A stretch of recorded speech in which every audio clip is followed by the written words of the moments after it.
સુરત જિલ્લામાં ભારે વરસાદને લઈને ઠેર ઠેર પાણી ભરાયા હતા। બારડોલીમાં છેલ્લા 24 કલાકમાં 9 ઇંચ જેટલો વરસાદ વરસ્યો।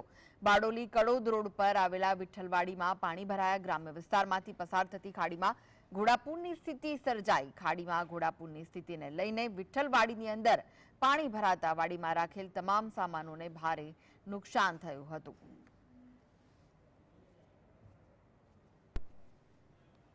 મારું નામ પ્રવીણભાઈ છગનભાઈ પટેલ છે। હું કાછિયા પાટીદાર સમાજનો મંત્રી છું।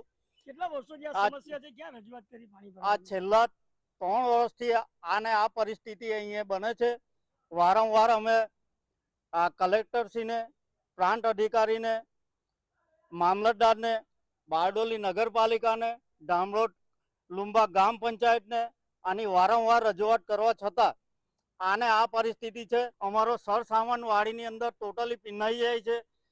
આગળ ખાડીનું જે કામ ચાલે છે એમાં છેલ્લા 7 વર્ષથી એકને એક જગ્યાએ કામ કરવા છતાં આ પાણીનો નિકાલ થતો નથી ને આની અંદર કેટલી સોસાયટીઓ લાગે છે, કેટલી સોસાયટીઓમાં આ પાણી ભરી જાય છે। લોકોના ટોયલેટ બાથરૂમની અંદરથી ઘરની અંદર ગંદુ પાણી વહે છે। અંદર લોકો ઘરમાં ત્રાસી ગયા છે, છતાં વહીવટી તંત્ર આને માટે કોઈ પગલાં ભરતું